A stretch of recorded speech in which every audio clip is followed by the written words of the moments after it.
Hey, welcome back to Experience Design Podcast. I have another exciting conversation to share with you today. And today I'm talking to Christian Crumlish, who's a former UXer, now turned a product manager, and actually a manager of other product managers. And what we're going to discuss today is we're going to deep dive into his book, Product Management for UX People, and also try to delve into the themes of what does it take to be a product manager? What are the issues between UX and product management? You know, that turf war, how to deal with that, what UXers should be aware of then trying to work with product managers, but also who would want to become PMs. And obviously, as usual, I'm also going to pick Christian's brain on the generative AI, LLMs, and emerging tech, and what does that mean for both PMs and UXers. So there's a lot here. I'm sure you're going to enjoy it. If so, make sure to share it with a friend. And on that note, here's Christian Crumlish. I'm very keen to understand about your, story to begin with, or like how did you did the UX, but then transitioned into PM, and now you're kind of trying to almost manage both. But like, how did that come to be? What's the story like? Yeah, I'm happy to talk about that. And right now, I'm not actually managing both. In the sense that in my current role, I run a product team full of product managers. But even the most recent role I had before that, I was managing a team that had product managers, designers, and engineers on it. So there's a blur often in, are you running product, meaning product management? Are you running product, meaning a product team that has product designers, product engineers, product managers, and that varies by organization. But that larger arc, is definitely part of what I've gone through. And I don't think of UX and product management as the beginning and the end, or the two even most significant titles I've had or disciplines I've worked in. I mean, they're very important and very recent to me and very related to me, on a spectrum of some sort, or adjacent to each other. But before I was thought of as a UX person, I was an IA, or I was in an information architecture community, and before that I was a content strategist, and before that I was a book editor or a literary agent. So I've done a lot of different things, often involving orchestrating and putting together some sort of information product of some kind. Um, and I'm not even sure I actually ever had UX in my title. I was thinking about this recently. I'm not sure I've ever had a UX title per se, although I think I was like director of product and UX somewhere. So maybe I have. But as a practitioner, I was called IA, I was called interaction designer, and other things like that. But the UX and UED was the term when I was at Yahoo. And when I was at Yahoo, UED, user experience design, was a subsection of the product org. And so, aside from operations, Yahoo was organized into a technical org and a product org. Those were the two main bodies, and those were the things that competed for ascendancy. And whatever you think about how well Yahoo has been managed or steered over its lifespan as a brand, it's that dichotomy that contributed to that, I would say, too. So one thing I recognized was that the user experience people at Yahoo didn't have full agency. They weren't at the top of the pyramid. They reported into people with product titles. And that was the first time I had really encountered product titles in that context. Even those roles had been called producer at Yahoo. And that early producer role had been that kind of all-purpose maker of the website, decision maker type person, almost like glorified webmaster. That was one of the earlier professional titles when the internet became more professionalized. And it was a media term, like a producer of a show or something like that. That producer role at Yahoo split into very different roles eventually: product manager and front end developer, because again, the all-in-one webmaster used to sort of do all those things, but those became specialties. And somehow design was subsumed under product in that model. And I think we still see that a lot, that UX or design often reports into product. So on a very just how does it work around here, and how do I get to do or have agency or have more say in what gets made, one of the lessons I took or started to see at Yahoo was that, product might be the paradigm, might be the dominant paradigm, and maybe I should learn what that is. And I got curious about it. I continued to have UX roles for quite a while, and started working with product managers and having opinions about what do I like when a product manager does such and such, and what don't I like, and what I think product management is, and all that. I met some people like Rich Mironov, who's an excellent writer and thinker about product management, very broadly too, not just the Silicon Valley version of it that everybody focuses on, but enterprise, mature entities, things like that. As the picture filled in, I realized the type of UX person I was and the role of the product manager were relatively adjacent. I think of the UX skill set as, I mean, it's not a linear thing, it's very complicated, but if you put it on a line, one way to do it is, more strategic, more tactical, or more at the system level versus more at the pixel level, or sometimes it'd Yeah. be earlier in the process or later in the process. Research versus fit and finish. And that's overly reductive, and that sometimes becomes UX and UI, which I don't like that framing. And I know that any UX practitioner or designer on that across what I think of as the histogram typically has a series of things that they're good at, and they're not always clustered near each other by any one paradigm. Everybody's different. It's like different key shapes, and you overlap them to make a good team, in my opinion. But broadly speaking, some people are very focused on the digital art, the craft, the pushing pixels, making wonderful interactions, the execution part of it, sort of analogous to what a programmer does, what an engineer does when they're writing code, which is that the final decisions of actually making it. And that's a very important part of making anything great, is that you have somebody who really cares about the craft and understands it and makes the right decisions at that level of detail. But I tended not to be the best person at that. I don't design the best logos. I don't have I don't have maybe the right combination of skill and patience to excel at that like some other people can. And I tended to be more interested. I was an information architect. I was interested in the structure, the concept, the overall system, the patterns, the recurring behaviors, things like that. And what I found was that the product management role was also interested in all those things and is not Mhm. a design role. And I was therefore more comfortable than some people hanging up my beret or my pen and saying, I will give up the designer identity and I will take this product management role because it seems to have its fingers in more pies, and I'm interested in the bigger picture. And Yeah. that's not always true everywhere. A lot of UX designers have their hands in all the pies and are sort of doing that same thing. But it felt like the route that made sense to me to be doing the part of the work that I wanted to do. But I guess that realization, if I'm understanding correctly, it kind of took a while, right? Like it wasn't Yeah. very clear cut. Right, and I don't think it's like something of, oh, aha, I've been doing the wrong thing. I need to do this other thing. I think it was a natural Mm. progression of interest and fascination. So, for a long time, I think the UX design paradigm, which for me started as thinking in terms of information architecture and then later interaction design and sort of a bigger picture of UX. That fascinated me for a long time. It's still my in some ways my primary tribe. I'm still kind of a guest in the product world, and I think I'm established now, but it's taken maybe 10 years, to build a product identity, and yet my UX identity is still exists, and I think my professional ties, are still strongest in that UX world that I came up through. It's not like a realization that in my mind took a while to dawn on me. I think it's a progression that I moved Mhm. through that is not for everybody, and it's not necessarily one of upward progression or something like that. It's just that it's a journey, and along the way, a lot of times I've discovered that around the things I'm doing is something else I'm interested in, and I've looked to get that into my work or maybe pivot towards that thing. And it could be a certain type, like wanting to work in mobile and cloud and at a certain stage in my career, wanting to work on social and community stuff. So it's often been like what the topic is, but it's also been what part of the job will I do, and what did I like about the last job, and what would I like to stop doing, and stuff like that. It's interesting when you mentioned, I guess, that upwards progression, that it Hmm. perhaps isn't that, because I feel like a lot of, and I'm going to come from someone, let's say, who runs quite large design community. And Hmm. when I say design, it's research and UX and everything in between. But I guess the perception from the UX community is also that product management is at maybe is a bit more favorable or perceived as much Hmm. more powerful, I guess. Hmm. And Hmm. it could be a lot of the egos, misunderstanding, things of that nature playing into that.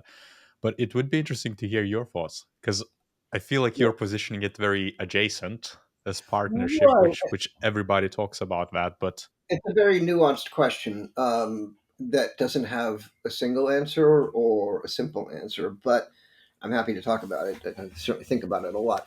mm, One important thing to include is that I'm willing to distinguish between how I think product management should be practiced, how I practice it, how I lead teams when I'm given the authority to be in charge of product and things like that, and the prevailing experience of most people out there, which is probably not that most of the time. I mean, I think that there's a lot of product management practices that aren't great if you're a UX practitioner, and there are a lot of PMs who view themselves as the CEO of the product and are the boss of the rest of the team in their mind, and maybe functionally they actually are. And so I don't deny that's the way it is for a lot of people, and that doesn't feel great if you're a designer usually. And there is an element in which product management in a lot of teams does take a broader view. It's more of a glue role. In the absence of a product manager, a UX person tends to do the glue stuff, or at least that personality type is often interested in the spectrum of things. In a model where you have a product manager, the UX researcher or designer may or may not be as involved in all the other things. It has some freedom to be very focused in their specialty area, whereas PMs in some sense have to keep like their eyes on everything. So, there's a leaderly aspect to that I prefer to, again, to think of as a glue role or an enabling role versus one that's about bossing everybody around. But you might be the person to say, somebody's got to do this, because no one's noticing this thing. I'm the only person noticing it, is something product managers feel a lot of the time.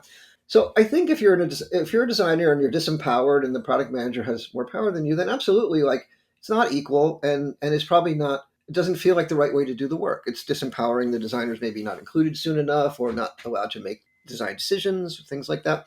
I don't think it needs to be that way. I don't like to do it that way. I think product management is actually not the boss of the rest of the team, but an important member of the team, who helps make the team successful if they're good at it, and helps the team stay focused and choose what to work on and why. I don't think the product manager makes all the decisions in my ideal model. Product managers make a lot of decisions because there's a lot of decisions to be made all day long, and most people are not making them. So they make a lot of them just because someone has to make them. And I think it's not a great PM who just makes every decision and doesn't ask the team and assumes that they can digest it all and make, like, that's that's a paternalistic way to be a PM. I don't like to do it that way. I don't think that's healthy. I do think that a product manager is often the one who has to notice that there's an important decision and has to bring it to the attention of the team, that we have to decide whether or not to do this. We have to decide, we can't do all these things. We have to pick one. Like, that's a role the PM often has to play. Like, that's all great. And a UX person may be saying, we should make it better for the user in all these ways, and be sincerely, the research shows, oh, you should do all those things. It won't be very good unless you do all those things. And the PM might have to say, we can't afford to do all those things well all at once. Like, we have to pick some. Now the PM shouldn't be, therefore we'll do this, and arbitrarily pick one thing and make the team do that one thing.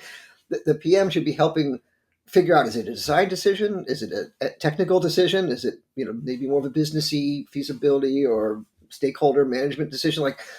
And therefore who should be the final decider, and bring it to a point, call the vote, get it done. So that can sometimes look like directing all the decisions, because it's there's editorial power over what to decide and who decides. But if it's done well, it's about bringing the wisdom of the team out and orchestrating the decisions well, in my mind. I admit that that's an idealistic model. It's not always the way teams work together. It's not perfect. And not all PMs agree with that. Some PMs think like, oh, I know I'm the boss, so I should be making all the decisions. I have the big picture. What I would say is one other thing is that in the PM world, their feelings are a lot more similar to the feelings of UX practitioners, especially these days, than I think the UX people realize. In other words, product people often feel like they're not getting to make the decisions, like they're disempowered, like their jobs are under threat. Like, I know UX can feel like, oh, product gets all, Yeah. they're the boss, and maybe I should become product because that's the future. I was having an interesting chat with John Cutler the other day about just this thing, about how it could be a fool's gold promise. Like, UX people could be jumping just to the next ice flow in like a larger picture of jobs and roles that are always sort of shifting and redefining. The internet's very new. And the thing that looks a little better than what you're doing right now is actually like probably part of your system, and subject to many of the same forces. Product people do speak the language of business. Like that's one cliche that's somewhat true, is that designers, UX people, now some of them own businesses or they're entrepreneurs, they have great business acumen, but as a rule, as a general, both the combination of the type of work and the type of people with generally creative or even artistic skills who have some interest in that kind of work, there's often like, I'm not the business person. They wear a tie, I don't. They think about money, I think about beauty or value or people or something like that. I joke around in my book a little bit that there's a certain amount of self-flattery there, like that I'm a better kind of person is part of that message, and those other people are boring office workers, but not me. I'm creative, and being a little silly. But we all have to. I'm being honest. I have felt that way at times, about other people. Like I'm special. I get it. Whatever.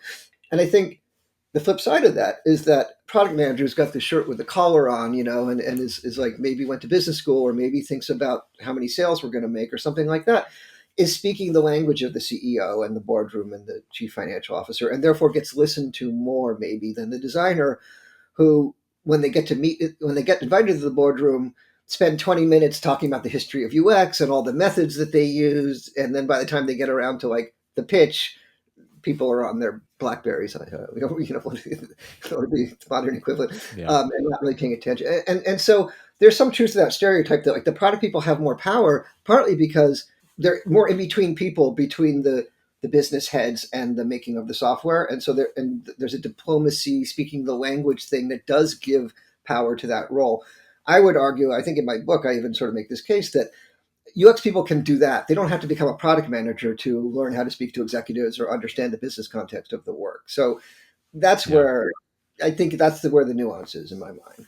I do agree with you. And it's interesting because one of the topics I really wanted to pick your mind on was the turf war between UX and product management. And, you hinted already a lot of those symptoms and like, why does that happen? But it's probably one of the most common issue I hear from UXers, because that's when it comes to stakeholder management, the first thing which comes out is a product manager, and product manager not listening, not partnering up, kind of like focusing on everything else but what good UX would be. Is it just simply that it's two different roles? And I have my own hypothesis too, by the way, which I can bring up. Yeah, I'd And like to that's hear yours more too. based on, but what do you think? I've thought about this a lot. I've done some consulting with teams to help them improve the ways that their product and UX people work together. Fundamentally, that different than any other turf disputes between any roles at all. Like I don't think it's more highly charged. I think it just that's this is sibling rivalry. These roles are rub shoulders so closely that you notice it more than disagreeing with sales or disagreeing with ops or kind of you might be arguing, can I have a Macintosh? It's a whole different conversation with a different department, but it still can be like, why aren't they letting me use my tool, or why are they making a decision instead of me? Like that happens a lot in business. It has to be negotiated. I think there's some impatience, both inside the product community. I hear impatience about this, and then generally with the teams I've worked on, with the idea that you have to work on how you work. You have to invest time in defining the roles of your team and the agreements on the charter of your project or your team. How do we work together? Forming type stuff. That it's often skipped past, and it's often skipped past institutionally.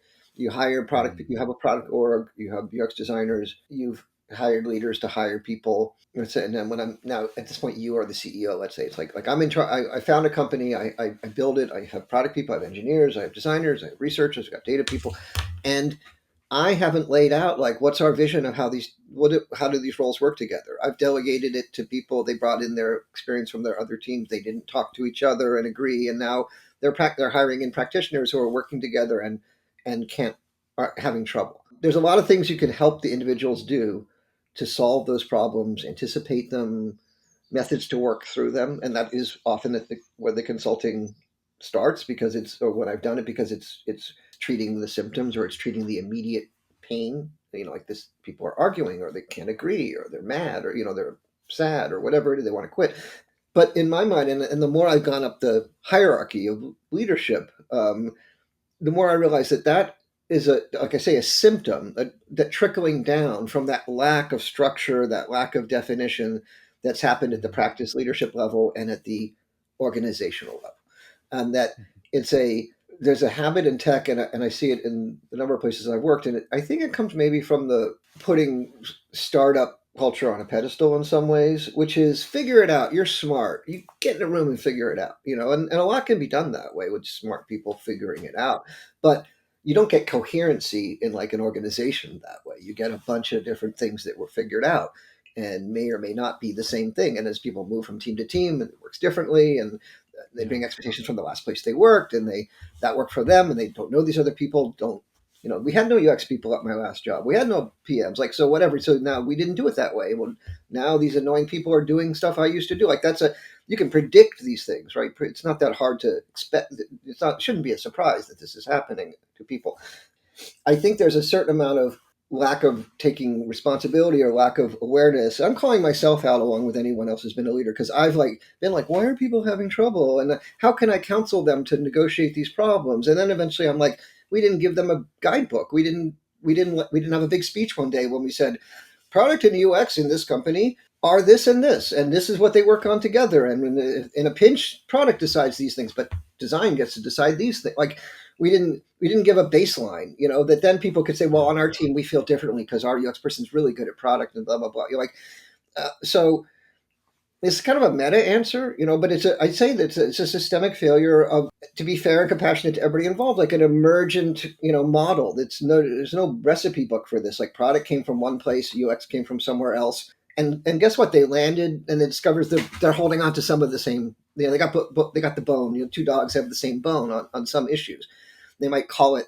One is calling it like market segmentation, and the other one is calling it personas, or one is talking about discovery, and the other one's talking about research, or, and they're like, well, you're doing it wrong, and then there's a lack of understanding of each other. So you get a lot of product people who will say, I'm responsible for business, technology, and UX or something, as if they know what that is, and then because they had a 1 week on UX in a boot camp, or like they worked with designers, so they think they know. And if you're an actual UX practitioner, it feels kind of insulting, because you're like, they say UX, they talk about the user, but they don't let you do any research, or they don't involve you in the decision or something like that. You're like, you're just checking a box called UX, but you don't really know what it is. That's insulting to me. I do this for a living. There's mutual, but the misunderstanding cuts both ways.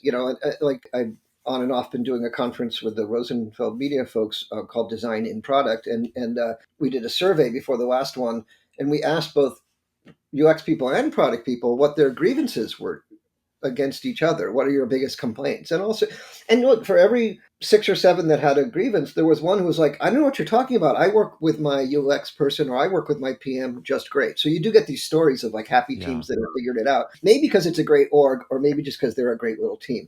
But That's where, to me, sorry to interrupt, but to me, it's like, well, please. from my experience so far, what worked as an IC back in the day, or manager right now, like those very functional partnerships, as it should be between PM and UX, comes primarily because there are deeply interpersonal issues which are being solved, or like there is so much trust Mm-hmm. that people don't even have to question like who's carrying this tool or that tool. Right. They naturally norm and form a norm and go through those stages, and um but it becomes like almost this, maybe challenges a bit of your notion of kind of creating a guidebook or some sort of baseline, or some sort of process, I guess, of like who does what.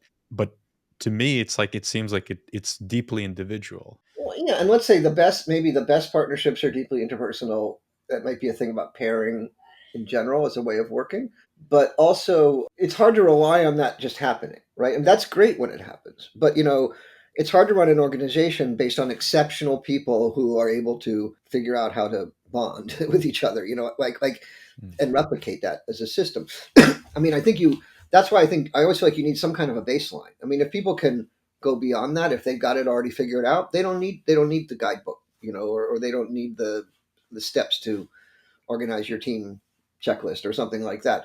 But I think that there needs to be some understanding of, at least do it this well. This is our standard around here. Yeah. We expect teams to not be 6 weeks into their project and still debating who gets to decide what. That come to a consensus, try it for a while, and then retro it later. But stop, like, yes, figure out how to work, but then shake hands and do it for a while. So it's not just about handing people a sheet of paper. Leadership can be in how you talk about it. It can be what you model. It can be the good examples that you highlight and bring to the all hands and discuss. It could be how you retro the problems. And there's a lot of tools for leading an organization towards healthier collaboration. But I think that it's just that the clashes are, as I said, predictable. So if you simply like Yeah. rely on people to be good drivers, like, we don't need road signs, just like, keep your eyes open and, signal when you get to the intersection. Like, that will work in a small community or with the right people.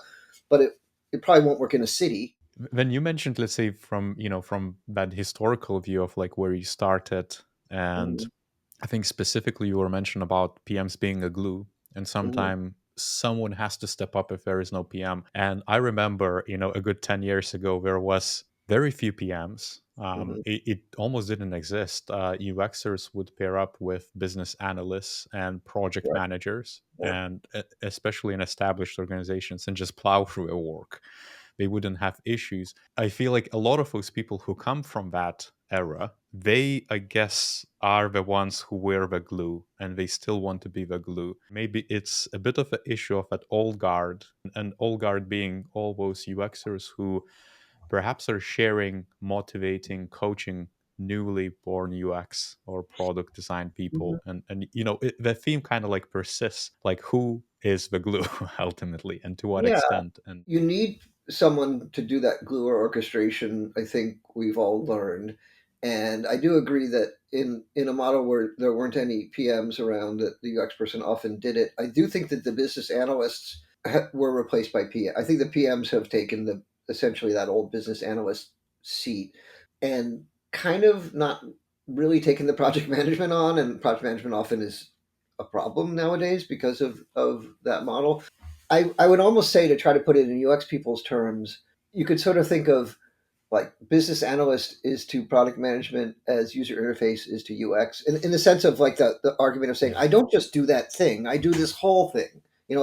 It's not just about analyzing the business, the business aspects. I'm the glue to the whole thing. Like so each has a kind of like a I'm the whole thing moment in its evolution into that new role, and so that creates a little bit of that clash when someone's. I mean, look, I used to be an information architect. We used to say we were the whole thing. Like IA claimed to be the glue person and was on a lot of teams because they did the nav, they looked at the whole site, they mapped it all out. Mapping is a superpower of all of these roles, I think. So I think that you're onto something there, which is this idea of, if you feel like you should be personally, like you should be the glue, and you identify with a role that is no longer, or in the place where you work, not the glue role, that's going to be especially galling, and frustrating, and you'll try to fix that. You could look at, you asked about my career or my arc, or why have I moved along the way I have. In some ways, there's just different tactics here, and I've had arguments with people. People have been like, I think I had to block one person on LinkedIn because they were just being so unkind about it. But essentially saying like, I'm a sellout because I've gone into product. Like I'm not really true to design. I have betrayed design and gone to the dark side, and just so like I'm reinforcing. And I'm caricaturing this uh, anonymous opponent, but they.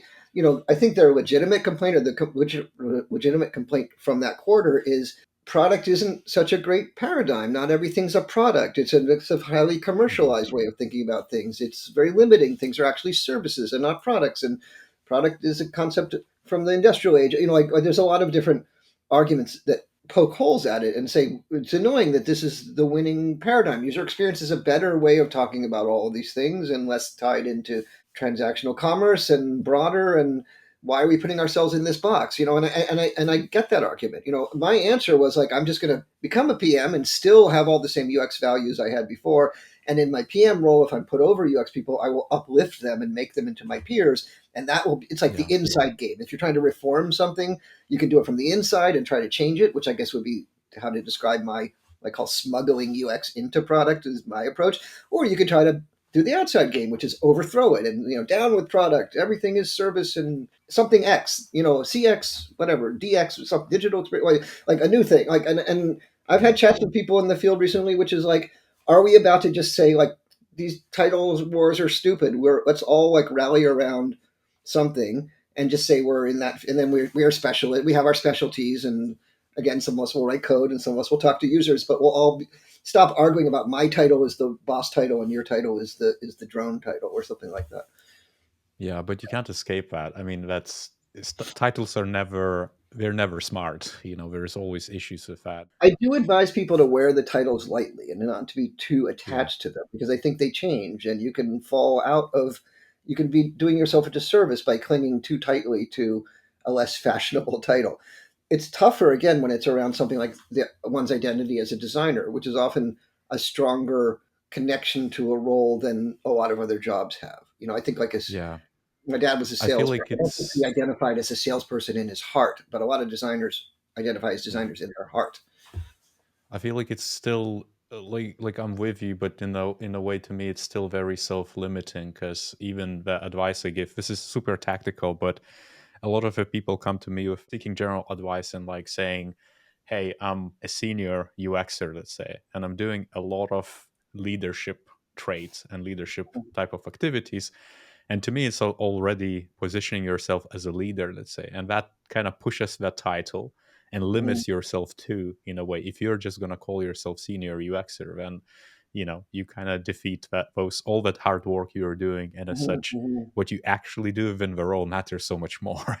Right, right. And being proud of that. But that's such a thing. And I think another thing which I would love to hear your thoughts, because in your book you state that UX has always been proud of the "it depends," and it's such a age-old saying and an approach and thinking and everything in between, a principle level statement which defines it all, versus product management, which I think you stated in a book, saying that product managers don't get to say "it depends." It's another thing that's nuanced, of course, because without using that language, sometimes the product manager's job is to say, take a request from some stakeholder and give them back an answer about how maybe, and we'll have to research that, and we will put it in the backlog, so that it has its own "it depends" sort of gambits, to sort of to not allow a question to be reduced to a yes no black white thing. So in some ways it's a trope that everyone recognizes. It's become a joke, it's become a cliche in the UX world that I think everybody is in on. But it's like a lot of those things, it's a two-sided, double-edged blade, because it's a complaint from the client or the customer or the partner, which you can never get a straight answer from a UX person. They never have an opinion. They say, well, I'd have to know more, I have to do some research, it depends on these we joke about it because we're aware of it and that it annoys other people, but we also like it because like it means like, no, things don't have simple answers, you do have to do the research, like everything depends on other things, and therefore we proudly kind of own that. And of course all those points of view have their validity, right? The place where it becomes a problem is sort of reflexively put up that "it depends" screen around everything and essentially stall, to like never be willing to come out with an opinion, never be willing to take a risk. And I do think that, and I'll talk more about myself rather than trying to point at other people. I don't know other people's internal lives, but as a UX practitioner, there are times where I think I felt like we designed something very good and they built it wrong. They didn't follow our instructions, they didn't let us test it, whatever. And therefore, you know, we're doing good UX and they're shipping a bad product and it's not our fault, and or it's annoying, how frustrating, I'm good, they're bad. Like it's a sort of a paradigm there that in some ways washes your hands of the end result. And I feel like the product manager doesn't get to do that. They don't get to say, I wrote a good spec, I groomed a good backlog, I ran good stand-ups, so it's not my fault the product is bad. Like it is their fault. Like they didn't write the code, they didn't design any of the screens, but the role involves taking responsibility for the whole thing. And so in a similar way, so that independence thing sometimes feels like that, like, I don't know, I'm just I'm just a purist. I'm going to go into my laboratory or my ivory tower or my university and I'm going to research it and I'm going to write philosophical things that are very subtle, and like the business person is like, yeah, but do we put the feature in or not? Like, is it time? Is it And ready which to one? ship or Yeah. not? Like, which one? And so the product manager ends up, and these are cliches, right? I mean, everybody knows a UX designer who's very decisive, product managers who can't make up their mind. Like, it's not, these aren't real things, but these are patterns of the role that you get pushed into. And the product manager role does involve, like I said, making or presiding over a lot of decisions and being focused on decisions and decisiveness. Now, that can feel to a UX designer like, you're not giving me enough time, you're not taking enough things into account, you're doing prioritization without me, there's a lot of ways that can feel wrong.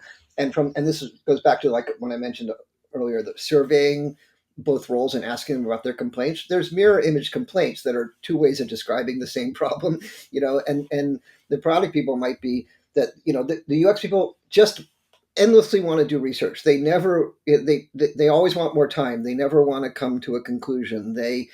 and they sometimes bring us research that's not really pertinent to the questions we're trying to answer right now. And and then the UX people are like, they're always focused on tactical things. They don't care about the the real purpose of what we're doing.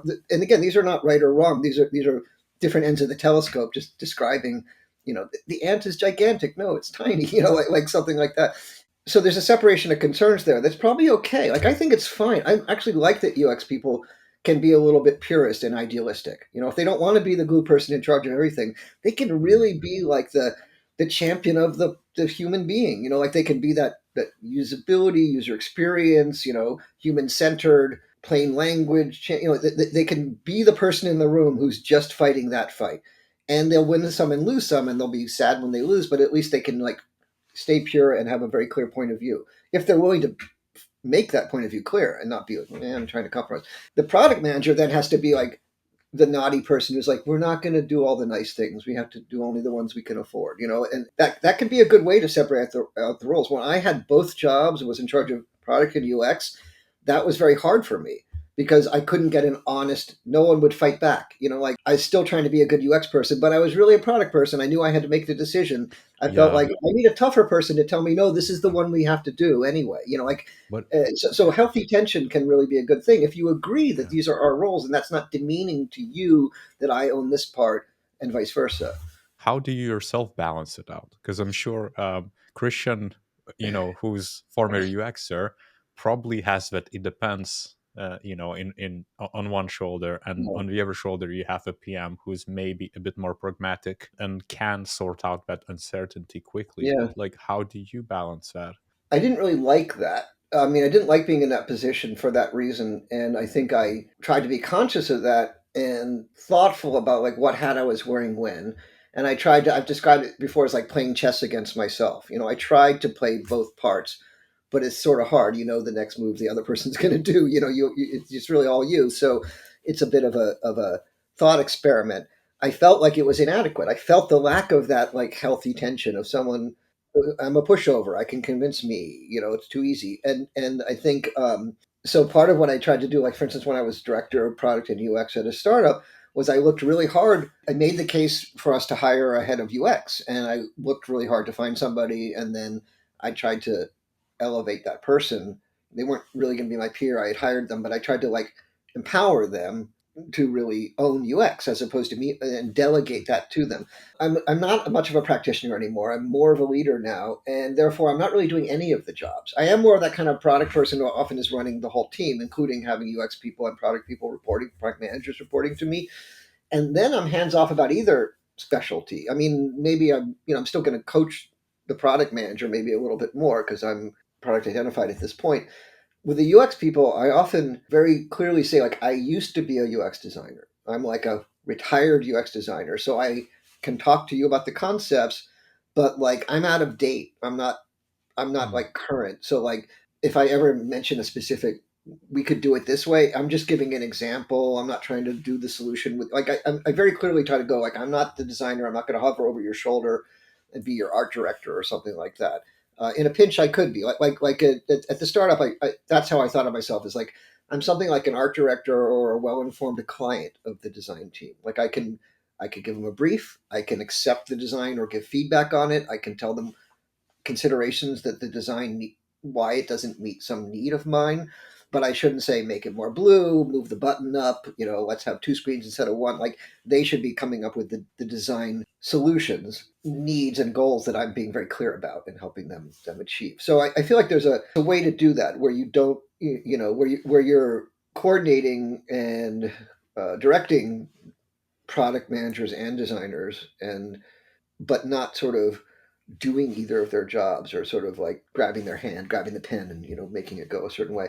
Again, in that role where I actually it wasn't that I was just the boss of both. I actually was sort of in charge of both things. I found that very hard. And I don't think in the end, I don't think it works. I think it's unstable and you have to like do your best. And then, like I said, try to separate out those jobs, whether it's just like a senior lieutenant in charge of that thing or a peer. If you can make the case that like, really, there should be a director of UX, not just a manager under me, or we should both be VPs or whatever, something like that. That's hard. Most people don't say I should have a peer who, like someone under me should actually be reporting to me, should be my peer. Like that feels like giving something up. But not if you believe the org should work that way. But I can imagine if I would take on a PM role tomorrow, at points I would probably struggle to sometimes to keep my own opinion to myself, especially when it comes to UX, Yeah, because everybody has their it's own hard. angles and experiences. But Yeah, but some of I my guess, solution to that is to reserve my opinion for last. So like if I really feel like I have to give my opinion, mm, I try to make sure that I don't preempt anybody else, because there's a tendency to like shape your opinions to fit what's already been said, or especially what the boss thinks. People tend to think inside that box. So I try to not give the box until after I've heard things. And then it's more like a back pocket thing where if I've heard enough ideas that I'm like, my idea was no better than any of these, or they already said it, or they're not going yeah. that way. Why should I change the subject?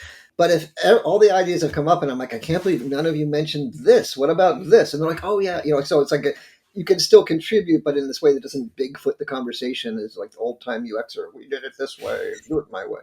Would it be fair to say that you wrote the book because you would want more UXers learn about product management? Like why did it come to be? That's fair to say that that's the goal. Definitely, it's not, for instance, that I want more UX people to become product managers. Although I do want UX people who are interested in product management, to know what that, to think about it and consider. I think it's a pathway that's available to some UX people who are similar to me in certain ways, who already feel adjacent and think that maybe the other side of the line. If a UX person becomes a product manager, they're still adjacent. They're now at the end of product management that's closest to UX, and there's other PMs who know nothing about UX or like totally believe in doing it differently. And you mentioned that there's a lot more PM jobs out there than UX jobs, which I trust you is probably true. But I would also say that if you can do UX, then you're probably qualified for a lot of the UX jobs in your job description area. Whereas if you're a Mhm. PM, there's all kinds of PM jobs that you're just not qualified at all, because they want subject matter expertise in like defense, or they want like life science, or they want some other kind of businessy environment that you've been. So it's a way more chaotic role with like all these different variations, a whole zoo of different types of PMs that we sort of talk about the PMs near us that we work with, but it's like it's a Yeah. wider menagerie out there. The spark of it was um, people on a similar path or considering a similar path coming to me for advice, or being directed to me for advice, usually by like their mentors who might be my peers. So like it's sort of another generation, and Mhm. having enough of those conversations one on one to initially form a little community, like a Slack community, to discuss that, also called design in product. And then over time, to think like, oh, there could be a book in this. Like it's a niche thing. Like, UX is a niche topic for books, right? Because like it's just one profession. It's not even all of tech. It's just a specialty under tech, maybe. And then UX people thinking about product management is not even all of UX people. So you're down to like a subset of a subset. So in the book trade, that could or might there may be a market for that or not. But I thought maybe there is, because it seems to be like a topic that's of growing interest.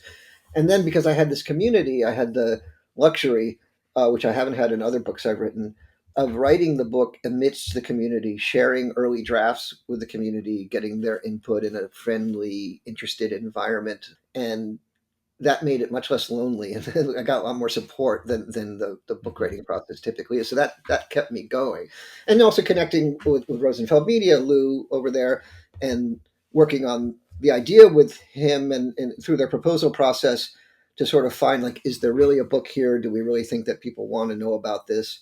Um, and it seems like it did, at least for some folks. I think it struck a chord and addressed a question. I could even say from people I approached in my community and people I interacted so far, this book has been viewed. I guess there are two, maybe it's simplification, but two use cases in my head. But majority of the people who read it or who have approached it, I guess if they took it as a learning opportunity to work better with the PMs, just Mhm, like there are so many books about design for designing within the engineering or technical mhm, constraints.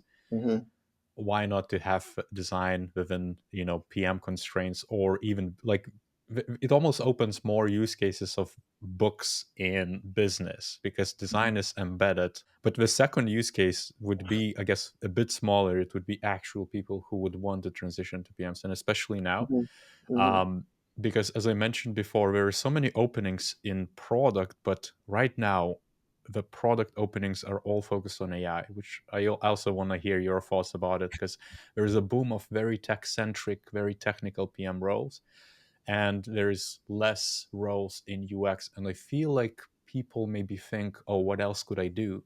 Because if I cannot get a job in UX, perhaps PM is Mhm. there. We've gone through, or we're maybe still going through, a correction in the hiring market for both UX and product. Product has experienced this as well. Certainly, I think UX people are aware of this, right? That a lot of the companies have had cuts, and that if you've been around as long as I have, you'll see peers, people you've known for 20 years or so, who are in very senior roles at very stable companies, who are being laid off. So it's just like a kind of a, oh, these people are expensive and we don't need so many anymore, and AI is going to make it easy. But whatever the rationale is, there's this kind of systematic cutting of X% across all these companies.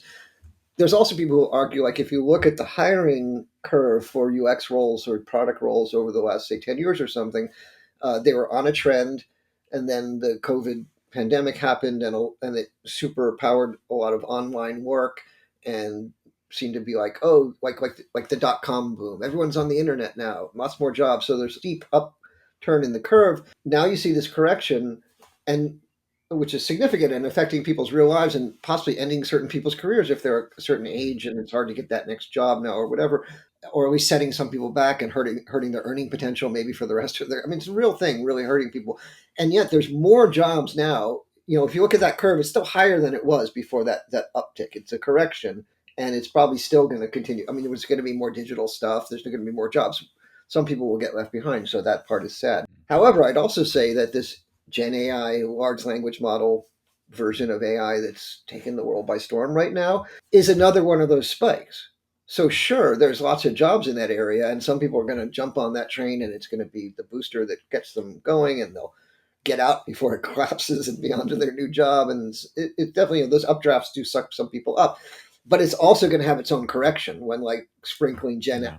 AI special sauce on every single product turns out not to work in a lot of cases, and a lot of companies will decide they overinvested in Gen AI specialists of various stripes, and that they have too many PMs again or whatever, and then they'll be in one of those other cuts. Now, some people can pass through that and benefit, so it's a complicated story.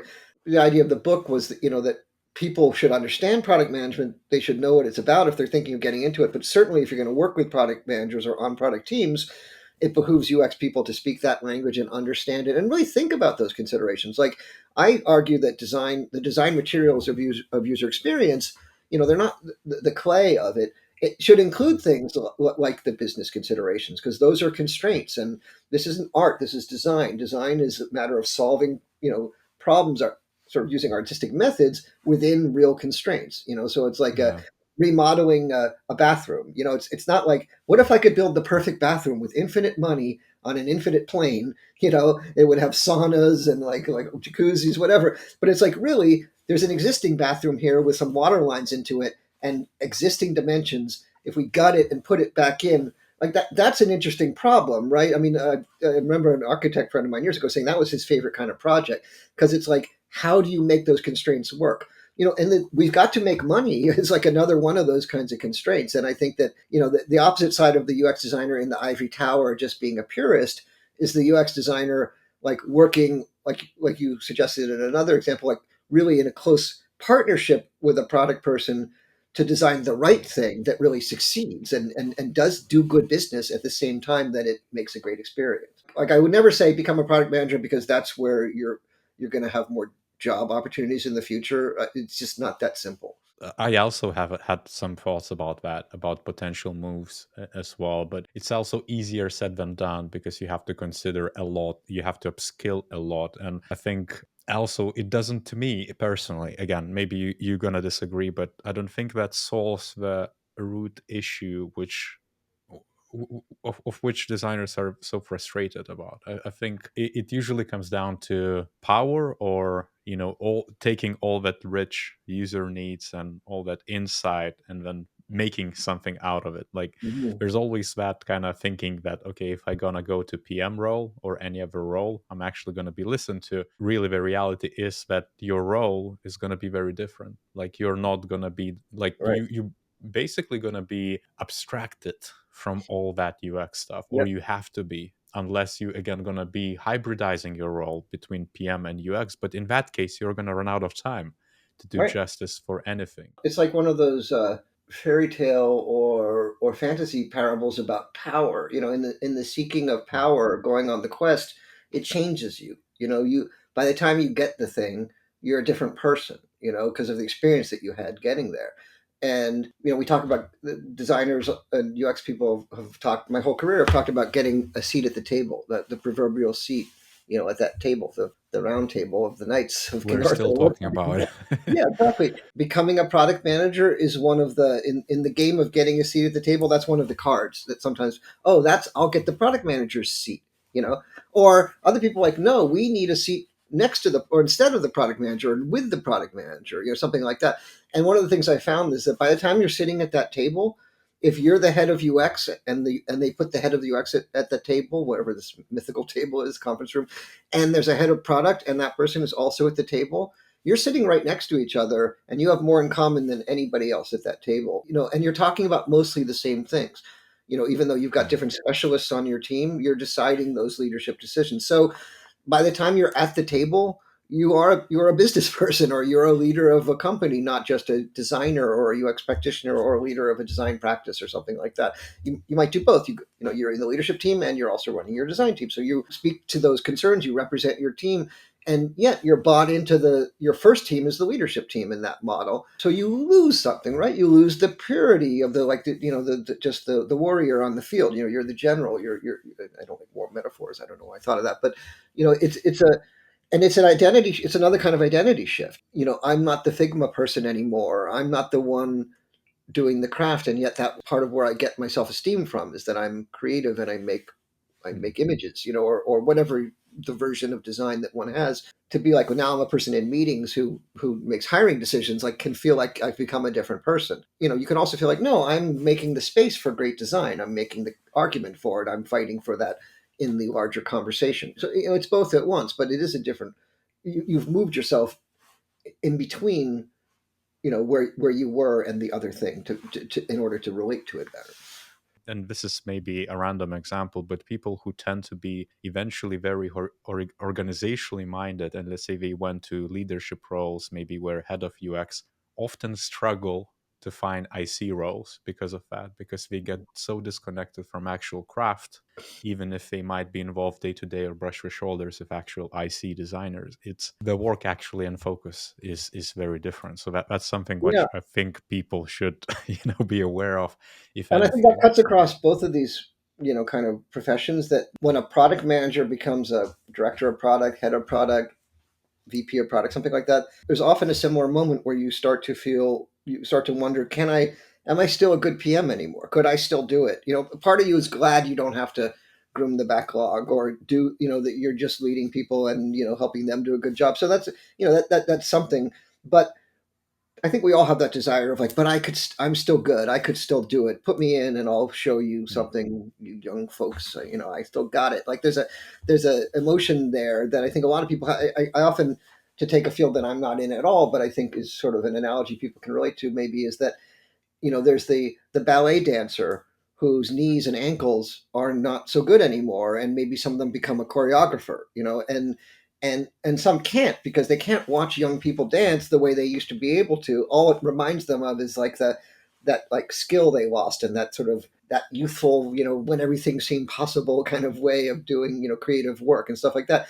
And then there's other people who can feel very creative and can sort of vicariously enjoy the beauty of the whole company's dance and the fact that they contributed to it without the spotlight being on them personally. So that's a path into leadership, into even potentially other kinds of roles of a creative person that for some is available. For others, it's like, no, I just make me a principal, but I want to keep doing design. That's what I'm Yeah. all about, and that's okay too. Like these are different paths in life, and it's not like right or wrong. It's more like finding the thing that works for you that also continues, to get you paid. If you would kind of pull back in time, and let's say you know what you know already, somehow, but like how would you actually go transitioning from UX? to product? My general advice on this, and it is part of what I was able to do, and it seems to be pretty important for anybody transitioning into product management. I think this is true from other roles too, because like UX, product is one of those roles that a lot of people come to from other backgrounds. There's really a lot of commonality. You know how when you meet people in UX, there's always like, how did you get into UX? I mean, nowadays people maybe studied it in college or something, but in my day, that was not a thing. You know, you used to do, Yeah. I was in books, so people were in something else and came into it. The overarching thing seems to be like, it's a lot easier to transition to product management on a job than between jobs. So if your resume is UX, UX, UX, UX, and now you're applying for a product job, you have to keep making the argument that I really was doing a lot of product work, and if you give me an interview, I can explain to you why I'm ready to be a product manager now. Well, that's, 9 times out of 10, they'll probably hire a person who has done product management before because that's the best, indicator that they can do the job is they've done it before. So it's a hard sell. Like, give me a chance to prove I can do a different job is always hard in every profession, I think. Because they are adjacent and similar enough, if you really have the aptitude, a job that gives you the chance to become a product manager while you're there seems to be the best bet. And that can even be being hired in with an understanding that you're interested in that. So for me, another aspect of this was that a startup or an early stage entity that can't necessarily fully staff every specialty you can imagine in tech is going to be interested in people who can wear several different hats. They'll look for the UX person who can do research and also design the logo. Like if they can Yeah. get that, and if they say, oh, and if there are, in my case, for instance, it was startups that were being told by their investors, you got a great idea here, but your product is lousy. You don't have a good user experience. You don't have product market fit, and these founders weren't from tech, and they didn't even know what all those things meant. And then they were introduced to this guy Christian Crumlish, who supposedly knows about UX and product, which were two of the words they were told that they're bad at and need help with. And so I was able to come in the door and say, oh yeah, it's really hard to figure out how to log into your thing and start using it. There's a lot of stuff you could do to make the experience better, and also it's hard to onboard and start paying. Like I was able to help across the spectrum and get hired into a role doing both things. I've known situations where people were hired ostensibly in a UX role with an understanding that they had product aptitude and would be interested in working on that and making that part of their work, filling in or something like that. There can be cases where it can happen without an understanding originally, but you're on a team and there is no PM. PMs are understaffed. Somebody quits. There's a gap. Something new is started up, and there's no PM available, and the UX person raises their hand. So I've been getting interested in product management. So I'll be the PM on this one, especially if I can get some coaching from the head of product or the agile coach or whoever does that around here, and then try it out and learn, and then prove you can do it, and then eventually have someone bless you switching teams. That seems to be an easier path, a more plausible path. The third route would making products like shipping your own mobile app or something and just sort of demonstrating assigning yourself product work, doing it, having some kind of success there. Easy for me to say, and then people see that you can do it and hire you. Essentially, Yeah. you've turned yourself into a product manager. Which I think that third one is the typical get into UX route where you have to do a lot of that work, and it still persists. I remember that has been the key to get your foot in the door back in the day. Of course, a lot of people would come from creative backgrounds, so they would Mhm. join as a digital designer or Right. generalist and then develop UX skills, Hmm. or kind of do most of those acts and then try to kind of display in the resume, hey, I did some UX, can I be a UX designer now? That's But right. Yeah, it's very I feel like similar. it's, yeah, it still persists, but that's interesting. One which is unrelated topic. Feel like we touched a bit about Gen AI. It's a lot of tech centric ideas which are being put up, looking for, I guess, the users, the use Hmm. cases, the actual needs they could Yeah. answer. But what about from product perspective? This is a very complicated subject, of course, and everybody has an opinion on it now, and everybody's an expert on it. And a lot of people have AI in their resume now or their job title because, you have to, I guess. And something can both be significant and important, and also way overhyped and being applied foolishly at the same time. And I think this is sort of something like that, where yes, let's be savvy and thoughtful about all the silly ways that Gen AI is creating hype, and also the dangerous ways it's being used to mislead and confuse people, and the dangerous uses it can be put to, and the questionable ethical considerations of apparently a lot of these early large language models that seem to have scooped up a lot of content using academic fair use type rules and now seem to be commercializing it. And in the course of that have sort of whitewashed the people's rights and their IP rights and their privacy. I mean, I have real concerns about those things. The hype about it being like a paradigm shift, like now the computers are smart and they're real people, like that hasn't really happened. It's like we don't have AI in that sense of like we've got to start giving human rights to these chatbots because they pretend they love us. Like that's not real. None of that is real. But I do believe that this has represented a meaningful inflection point in two ways. One is I would call it like a marketing or hype inflection point in that it has successfully broadened awareness of the notion that our computer routines are going to be more and more human-like in the way that they talk back to us, and that they're getting better and better at appearing to know what they're saying. And the average person did not know about that, whereas like I was playing with natural language processing chatbots at a mental health company like 5-10 years ago. So that's an earlier version of this thing, but it's something where you think about a lot of those questions at that point. When you've trained the bot on a lot of people answering the question, are you a real person, with yes, I'm a real person, the bot will also say that, but not be telling the truth. And therefore you have to make an exception, or you have to have a much larger model of things before it even knows what that question's about. And that's a simple version of something that you see happen every day with these uses of Gen AI that are common right now. But it has shifted. Like people now are aware of this, and so I do think that there's been like a breakthrough, a hype breakthrough that's meaningful, and that's what a lot of the VC that's chasing it and then putting it into every product, as an AI feature on every product now, is sort of about trying to capture the gold of a new marketing hype. And then in some ways it's like blockchain or NFTs or any of those things. The second thing is where I think there's a real actual, not just a real world, real money effect like with the hype, but a meaningful paradigm shift breakthrough that people in UX ought to be very much thinking about all the time, is that the model of interacting with the computer systems, it just took a big leap forward in terms of conversational, natural language conversation, interpreting what the person is saying. Like talking back and pretending to be a person, that's a trick. That's a parlor trick. It's very cool. I mean, there's lots of very cool stuff that can happen with that. And yet it's essentially like a talking dog. But what's hidden in that is that there's this analysis of what you're saying and an ability to mirror it back and sort of vectorize it and translate it without even though you made a typo, even though you made it a unique utterance, it can still get the gist of what you're trying to say. And if we think of that as UX people, we've been trying to understand the user's intent the whole time, and it's been quite foggy. They've got to pull up a dialog box and tap on a button, or they've got to move a mouse around and click it, or they got to chat with got to type a thing in, and if they say something weird, it breaks. Like the idea that you can say like computer tea, Earl Grey, hot, and it makes you tea. Like that's what we just started to see the beginning of, right? And so if you're in this field, the way computer interfaces work has changed. And this has been coming for a while. I mean, I think I've been giving people in our profession advice for at least a decade to like, don't get too attached to clicking on boxes. Like that's not the way computers are going to work for much longer. Like we all thought that dialog boxes, wow, that's so much better than typing into a command line. What a breakthrough.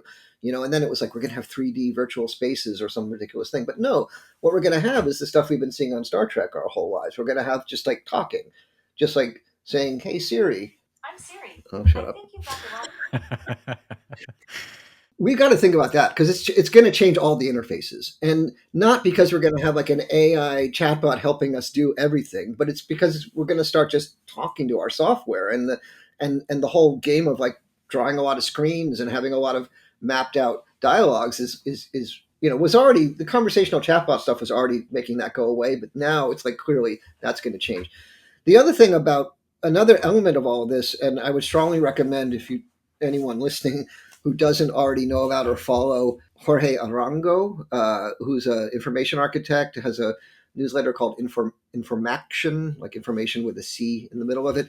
He's been blogging about things he's been doing with large language models to organize information and as a tool, of like looking at unstructured stuff and putting structure on it. It has a lot of the same fabrication issues because it's a black box. Like I still don't trust these methods that are sort of just using math to approximate something, but it does there. And I know that there's engineers who are, getting support from Copilot and things like that. So it does feel like there's a tooling question as well that PMs and probably UX people need to get facility with how this can affect the day to day of our work and where can it create efficiencies, because we will learn to use those efficiencies, or we'll be, or somebody else will, and then our job won't be needed anymore. Like you want to be the person deriving the efficiency out of the tools so that your job doesn't get abstracted away.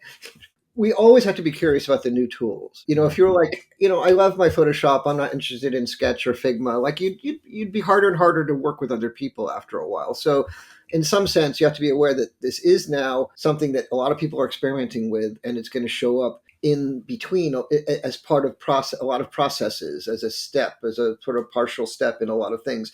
And like anything, you have to decide which tools you use. And maybe you use Notion and you stopped using Evernote at some point, and maybe you don't, but you probably know people are using Notion nowadays as their personal wiki. So so that level of, being familiar and comfortable with technical trends has always been part of our job.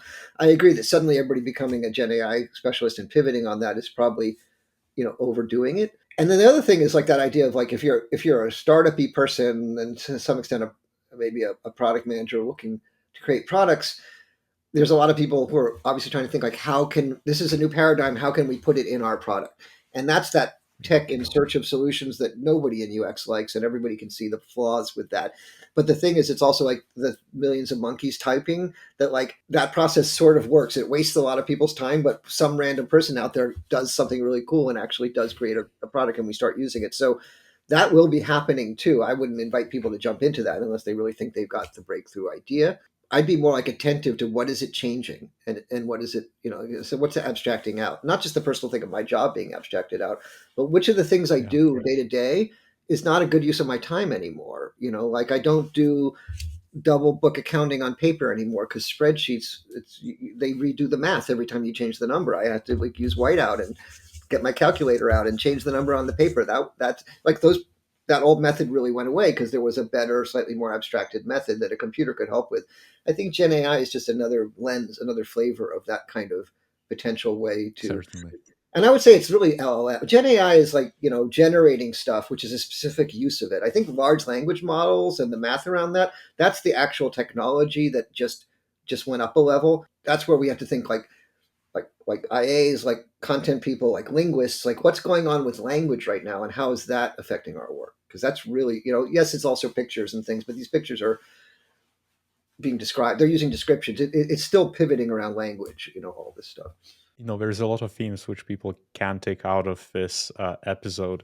But how can they get, in touch with you, or where should they follow? Where should we kind of take people to so they can find more about you, about your work? Probably the easiest way to find more about me or my work is just to go to my LinkedIn. I think that's probably the easiest place for my business profile. I mean, I have a website for myself at crumlish.me. Crumlish is not easy to spell if you can't see it. And Design in Product, my consulting company has a designinproduct.com, and also a designinproduct.net, which is our community, which I mentioned in the past. It actually predated the company. It was just this place where people interested in both UX and product and maybe the way they intersect can come join the Slack and hang out. Very chill community. It's not, if someone brings something up, other people talk. Otherwise, it can be quiet for weeks at a time. But that's another place to find me.